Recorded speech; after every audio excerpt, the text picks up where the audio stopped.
প্রিয় বাবা, এভাবে একা করে চলে যাবে কখনো ভাবিনি। সময় থাকতে তোমাকে বুঝিনি বাবা। আজ আজ তোমাকে আমার খুব প্রয়োজন বাবা। জানো তো এখন আমাকে সাহস দেওয়ার মতো কেউ নেই। কেউ মাথায় হাত রেখে বলে না, মা তোর কোনো ভয় নেই, আমি তোর পাশে আছি। এইভাবে একা করে চলে যাবার কি দরকার ছিল বাবা? থাকতে পারতে না আর কয়েকটা বছর? তোমার তো খুব ইচ্ছে ছিল তুমি নিজের হাতে আমাকে অন্যের ঘরে পাঠাবে। কই, শেষ সময়টাও তুমি আমাকে দিলে না। কেন এমন হলো বলো তো? আজ তোমার কাপড়গুলো গুছাচ্ছিলাম আর তোমার বুকে গন্ধ নিচ্ছিলাম, খুব তাজা গন্ধ। মনে হচ্ছিল এই তো তুমি আমাদের আশেপাশে আছো।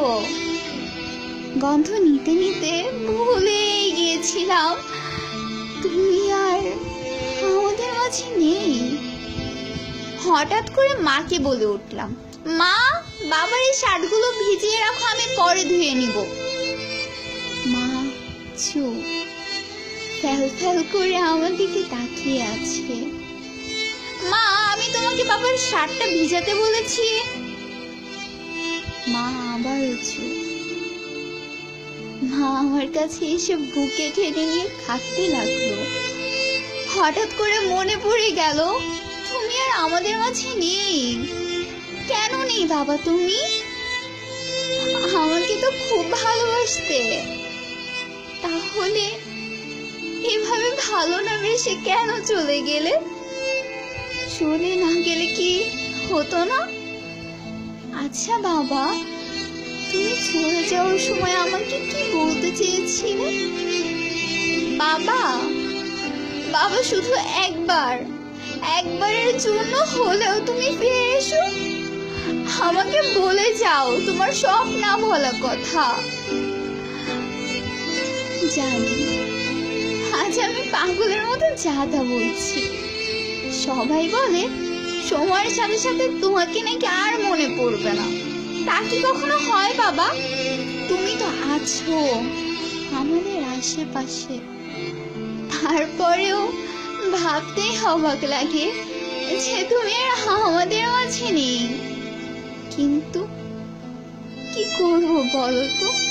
তোমার শরীরের তাজা গন্ধটা এখনো আছে। ঘরের কোণায় কোণে প্রতিটি জায়গায় শুধু তুমি আর তুমি। তোমাকে কি এত সহজে ভোলা যায়?